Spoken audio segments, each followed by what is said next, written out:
the last 24 hours. Powered by Yiddish24, provided to you by The Click. Agitten Chaniku. Today is Wednesday, the third Lechtel of Chanukah, Pashas Mikaitz, Chuv Zayin Kislev Tuvshin Paivuv, on Edge, and it's December 17th, 2025. Lemes Puram, on Edge. My name is Gershy Schwarcz, and I'm your host. On Edge. Now, getting a backyard swing set sounds like one of those amazing parent ideas that quickly becomes a maybe next summer situation. I know. You look at the price, you look at your yard, you look at your bank account like it personally betrayed you. I'm here to tell you, swing it. Swing It builds real outdoor playsets, a full playground on your property. Yes, don't wait for the summer rush, and it's never too cold for a matzia, right? And now, special for my On Edge people. Swing It now offers financing. Tashlumim. Yes, a soft credit pool. No hit on your credit. And it's a simple and fast approval. So, finally, you get your egg chair back, and your kids get to swing it. Not the egg chair, whatever. Call 1-833-752-9738 and say, On Edge, to set up your payment plan, and let your kids swing it. Okay, Trump orders a total naval blockade on Venezuela. Listen to this. President Trump has ordered a military blockade to stop all sanctioned oil tankers from entering or leaving Venezuela. He says the country is now completely surrounded by the largest armada ever assembled in the history of South America. Trump designated the Venezuelan government a foreign terrorist organization and demanded the return of stolen American assets. He warned that the U.S. naval force will only get bigger until Nicolas Maduro gives in. Venezuela called the order a grotesque threat, meaning intent to harm, and an act of international piracy. Maduro urged his military to be ready to smash the teeth of the North American empire if attacked. Good luck to him. Now in Sydney, Australia, police officially charged Navid Akram, Yimach Shemo V'Zichro, the terrorist in the Bondi massacre, with 15 counts of murder and 1 count of terrorism right in his hospital bed. He's obviously wounded. Because of him and his dead father, Yimach Shemam V'Zichrom, 15 Kedoshim, Zichroinam Levrucha, left their loved ones too soon. Thousands filled the streets for the emotional levies of Reb Eli Schlanger, Zaychet Tzadik Kudosh Levrucha, Hashem Yimkum Domoy, and Reb Eli Levin and Reb Yaakov Levitan, Zichroinam Levrucha, Hashem Yimkum Domam. The hero that tackled and disabled one of the terrorists, Ahmad al-Ahmad, is recovering now in hospital and was visited by officials. He was thanked, and obviously there's a big fund for him, over $1.5 million already in the fund, a fund for heroes. More incredible heroism happened at Bondi Beach during the attack. Boris and Sophia Grumman, a couple, saw the terrorists coming out of their vehicle with guns, and they saw the flag, the ISIS flag, on the car. And they died trying to wrestle the gun away from the killers. And also 87-year-old Holocaust survivor Alex Kleitman, Hashem Yimkum Domoy, also gave his life away using his body to shield his wife from the bullets. And she lived to tell the tale, Nebuch. And also, Reuven Morrison was killed while trying to stop the Bondi Beach Chanukah terrorist attack in Sydney. Witnesses say he picked up bricks and threw them at the gunman to protect the people around him, and the terrorists shot him, and he bled out, and he died. Shem Yimkum Domoy. His daughter told reporters that the family and the wider Jewish community had tried many different ways to ask the government, the Australian government, to act against growing anti-Semitism, but nothing happened. She said the community had been begging and begging for real protection, and now feels completely betrayed and ignored, and says the Australian government has innocent blood on their hands. They asked for protection, and they received condolences. No thank you. In other news, President Putin claimed it wasn't Russia that started the war in Ukraine. It was the West. He also added that Russia is now stronger than ever and ready for anything. Russian missiles and drones again hit Ukraine cities and power stations, knocking out electricity for hundreds of thousands and leaving the Zaporizhzhia, some nuclear plant in Ukraine dependent on a single external power line. At the same time, European leaders are still talking about the ceasefire, and they're thinking about a multinational force, like we spoke here yesterday on Edge, to police any future deal. America will also be involved in that.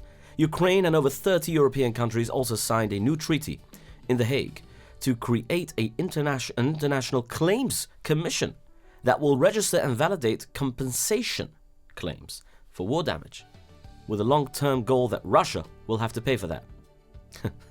Like Mexico paid for the war, sure. Anyway, Zelensky said, "Today we heard new signals from Moscow that Russia is preparing 2026 as a year of war. These signals are not only for us," he says. "Our partners must see them and respond, including the United States, where some still claim Russia wants to end the war." He has a point, because Putin says he prefers diplomacy and is willing to make a deal, but he is also warning that if Ukraine and Europe do not accept his terms, Russia will take more Ukrainian territory by military force and extend its gains on the ground. Let's talk about another war on the front. The IDF in Israel in Lebanon, killed an operative of Hezbollah in southern Lebanon today. Forces eliminated a terrorist who was caught gathering intelligence on Israeli troops and rebuilding terror sites. The army claims these actions are a direct violation of the ceasefire agreement between Israel and Lebanon, and that's why they could kill him even though there is a ceasefire in place. Israel's President Isaac Herzog and Mossad Director David Barnea, who's soon to be stepping down from his post, I don't know who's going to replace him, awarded certificates of excellence to 12 Mossad employees on the third night of Hanukkah last night for exceptional contributions to Israel's security. There was a Hanukkah party hosted by by President Trump and his First Lady last night. Shulem Lemmer sang the national anthem in English and also in Yiddish. Later, Trump gave a speech and praised himself as well as the Jews of America. Now, let me ask Shulem Lemmer, who was at the event. Obviously, he was hired to sing, or he was invited to sing at the event. I want to ask him a question. Shulem, can you tell me a little bit more about what happened, about your experience at the White House, please? Thank you. It was a beautiful, amazing experience. We went out für 11 Tage in der Früh, for rehearsal. We went zwei Hanukkah parties. Eins in 3 Tage und eins in 7 Tage. We beide hebben gesungen een song, God Bless America, in English and in Yiddish. It was very nice. The president had geredet mit Israel, the Yidden, getroffen a bunch of Menschen, important people. Why 2 Hanukkah parties? Beide gewesen, selbe copy-paste. Der President hat gekommen, geredet bei beide. Es ist nicht kein Platz, es gibt 2 Shifts von beide 400 guests each. Did you get to meet the president? Did he compliment you on your singing? Ich habe gesungen the song, and the president ist rausgekommen noch mich. Gleich noch eins, ich habe geendet singen. We announced the wart ein bisschen, ein paar Minuten, and please welcome President of the United States. But yeah, it's the zweite Mal, when my mom is gekommen, I was sitting close to him, standing mamish close to him. Ich habe geschickt, geschickt mit der Kopf, ja, this, that. Woraus ich strecke meine Hände, also wie, fragt sich, kann ich schicken seine Hände? Ich sage, sie mich winken, also wie, nein, nicht jetzt.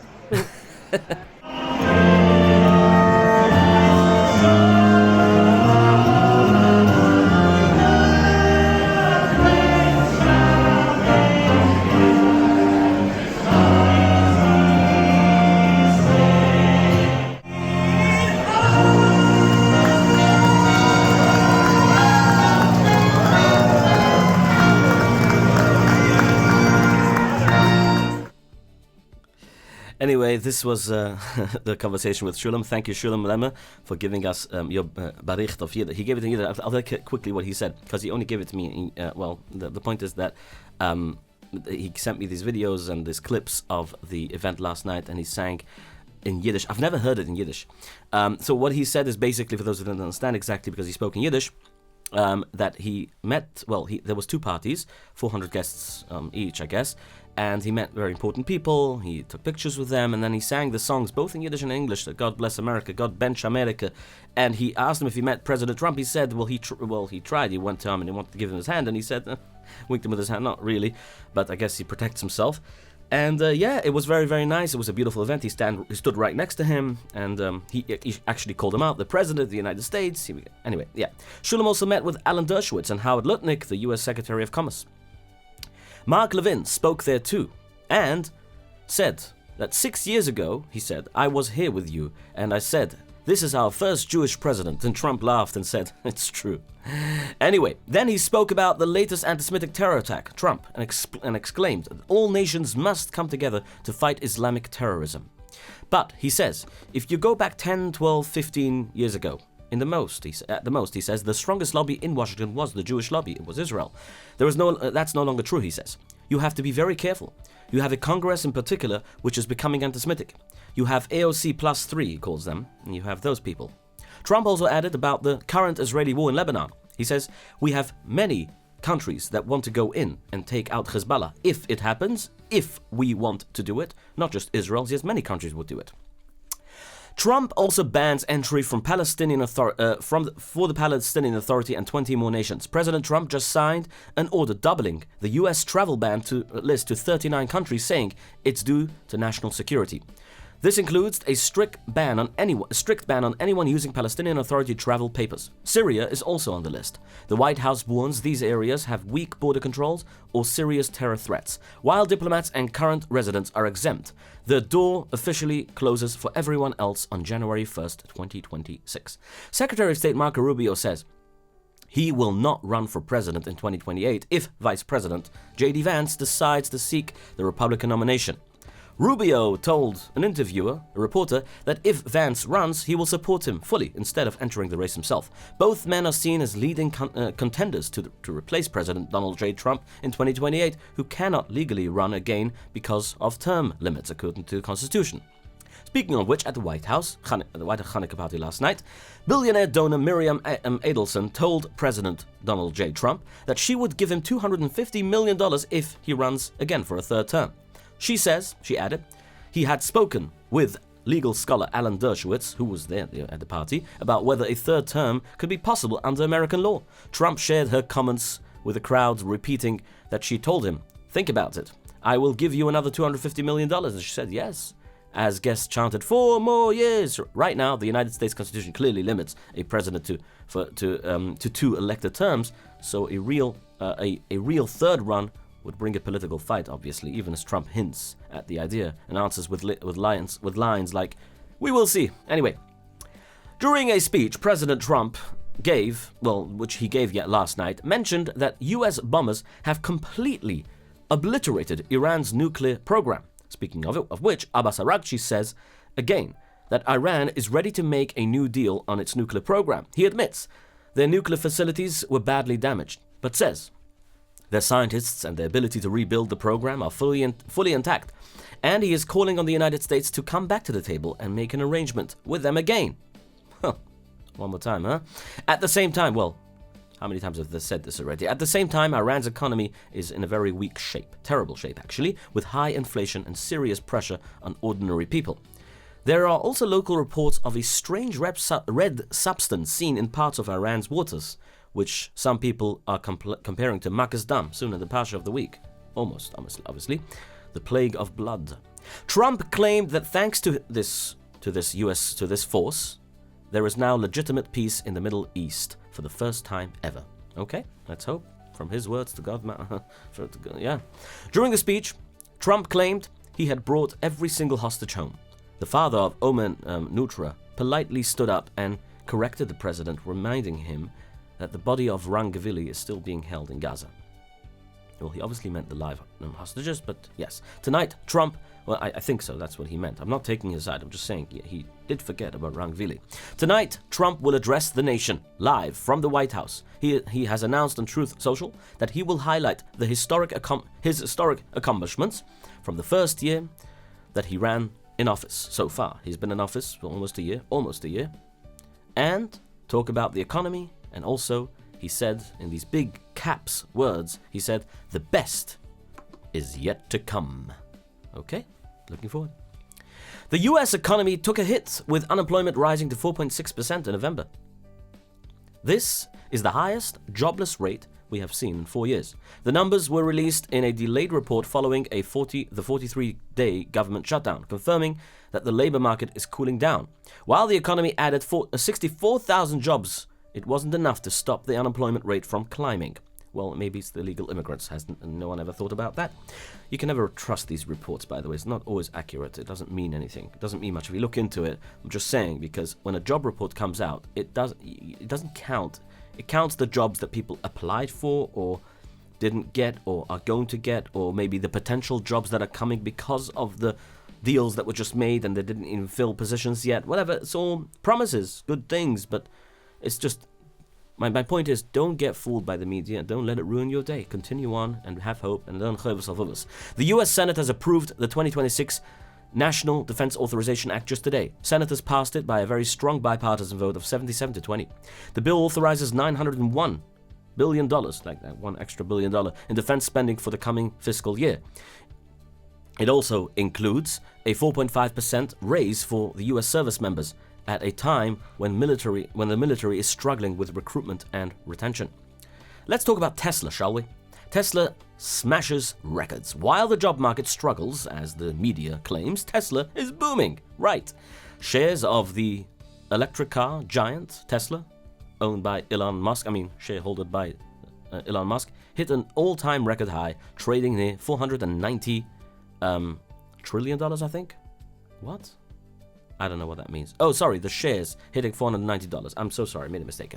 This is the first time in over a year that stocks have reached these levels. Investors are pouring money in, betting big on Elon Musk's new robotaxi and AI plans, even though actual car sales in the US have dropped recently. Now, let me tell you this. Tesla has done this amazing thing. What have they done? So if you buy, well, first of all, they're rolling out the FSD, full self-drive. And they want people to use full self-drive because they want to prove that the full self-drive is basically very safe. And the more you use full self-drive, you will get Tesla Cash. Eventually, they'll roll this out in the coming years. And also, other types of rewards that you will get by using a Tesla. And almost you can get it, I think you would be able to get a Tesla for free. Now, another thing, if you offer your car as a robo-taxi to be part of the fleet, that means when you don't use your Tesla, when your Tesla is parked in your driveway or at work, during the hours that you don't use it, if you allow it to become a taxi through the app, you just put in, let's say, robotaxi enabled, whatever the feature is going to be in the app, you get credits for that. That means you get paid. You get paid for that in Tesla Cash or money, whatever it is going to be. I'm not sure exactly, but your car will become a robotaxi. Imagine that. It will drive out itself, go to a customer, pick him up, and then come back in time when you need the car back. If you want to do that with your car, you can make a lot of money. You never know. Okay. A top Trump economic advisor says a new Trump account could turn small birth deposits into a huge retirement fund. Secretary Scott Bessent says that if a baby has $1,000 deposit put into this account at birth, it would grow to over $600,000 by retirement age. He says this plan would put the American dream within reach of every U.S. citizen, no matter the circumstances of birth. The basic idea is to give every newborn a government-backed investment account that grows over decades, so even children from very poor families would have serious savings when they reach retirement age. A quick word from our sponsors.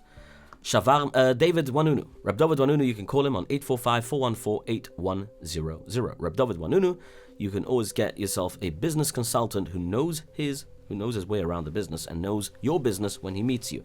So, David Wanunu, 845-414-8100. Shawarma Delight.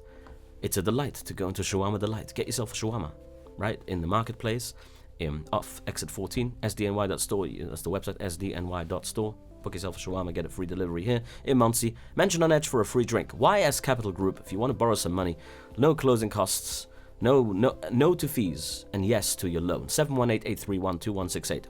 Arrive Express, 845-622-1111, the main number in upstate region. And in Monroe, the Monroe fleet is 845-254-1111. If you want to build yourself an app or a website combined in one place, a custom-made app for your business, call Protobyte on 347-354-1237. Let's talk about local news, shall we? A massive fire hit Borough Park Matzah Bakery. One firefighter is in a hospital and 3 people are injured after a massive fire happened at the Borough Park Matzah Bakery. The fire broke out on 36th Street and quickly grew to severe third alarm fire. Crews battled the flames for over an hour in freezing cold weather, just to knock down the main body of the fire. The injured firefighter was taken to the hospital to be treated for smoke inhalation. May he have a refill Shalema. A frum Jew was stabbed in Crown Heights in a clear hate attack. The NYPD has released pictures Oh, sorry, I made a mistake about this picture. Okay. I guess this is not the one. Alright. The NYPD has released pictures of this person who stabbed this Jew in the chest in Brooklyn yesterday. The attack happened in the heart of Crown Heights near Kingston Avenue and Lincoln Place. Doctors say the injuries are, Baruch Hashem, not life-threatening. Let's talk about US politics. President Trump says he will not fire his top advisor and campaign manager, Susie Wiles. There's been a whole uproar in the media about this, even after she told the magazine he has an alcoholic's personality. Wiles claimed that while Trump doesn't drink, he has an obsessive, addictive nature where he believes there is nothing he can't do. She didn't stop there. She also called Vice President J.D. Vance a conspiracy theorist. But instead of being angry, Trump told the New York Post that he actually agrees with her and said he has a very possessive personality. He says that. And said the White House is still 100% behind her. And so did J.D. Vance say the same exact words. He said, well, indifferently, saying that Susie Wiles is loyal as she is, and she's just outspoken, means say she speaks the truth. She speaks the truth in front of him, in front of everyone else. She doesn't just speak to the media things that are not true. He agrees, she's allowed to say what she's allowed to say. And that is what's so beautiful about this government, this administration, he says. That's what J.D. Vance said. Okay. Remember 2 days ago we reported on the killing of the Reiners, the Hollywood stars, the Jewish couple, a non-frum Jewish couple that was killed by their own son, Nick Reiner. He's been ordered, he's been ordered held without bail following a brief court appearance today, facing murder charges in the death of his parents, Rob and Mrs. Reiner. I guess, the Jewish neshamas. Israel's defense company, Elbit Systems, has just showed off its new Sky Striker attack drone. This is a small unmanned plane that can circle in the air and then dive in to hit a target. Elbit says it can fly up to about 100 kilometers, stay in the air around 2 hours and carry 5 to 10 kilogram warhead. Sky Striker is already in use by foreign armies such as India, Azerbaijan, and Elbit recently signed a new large deal, about $95 million, with a European country that wants to stay anonymous, did not want its name public. We can imagine who that is. Someone who probably says pro-Palestine and recognize a Palestinian state and that and Israel this and that, and then on the sidelines they say, we're friends, don't worry, we just have to do it for. This happens, by the way, a lot. Just saying, I'm not just reporting things. I'm not just saying things. It's actually factual reports. Let's put it that way. The message is simple. Many countries now want this kind of Israeli attack drone, and that's it. And this is it for today. Okay, my friends, before we go on, let's bring you some fun facts, Your Zeiten of the day, Chof Zayin Kislev. The Ba'im Ra'im Chaim, Harav Chaim ben Shloime Chernovitz. His Yurtzeit is today on Chof Zayin Kislev. And also the Yurtzeit of Rabbi Avrum Yitzchak ben Aden Duvid, Zeiche Tzadik Kulish Vruche Cohen of the Khan, the Toldes Aharon Rebbe, Zeiche Tzadik Kulish Vruche. His Yurtzeit is today, light a candle in their names. And also the third Tzadik today, there's more Tzadikim's Yurtzeit today, but I just have these three in front of me, provided you by the click. Reb Burach Yeshia Yerechmiel Rabinovich, Zeiche Tzadik Kulish Vruche, the Rebbe of Munkach, the Minkach Rebbe, son-in-law of the Minchas Eluzah. Zeiche Tzadik Kulish Vruche, and may their neshamas have an aliyah. And also remember the Kedoshim, the Australia Bondi Beach, Sydney Bondi Beach Kedoshim, that died al Kiddush Hashem on the first night of Chanukah. May their neshamas have an aliyah, the first day of Chanukah, I would say, the first erev, May the neshamas have an aliyah and shine a light through and through everyone's heart, and bring Mashiach Tzedkani, and bring love and peace and the Beis HaMikdash once again for the third time with success. B'mheira v'yameinu amen. Thank you so much for being with me on Edge, and have a wonderful Chanukah. And yes, we'll see you Be'ez Hashem Tzvorach tomorrow. Your daily report of the news of the last 24 hours, powered by Yiddish24, provided to you by The Click.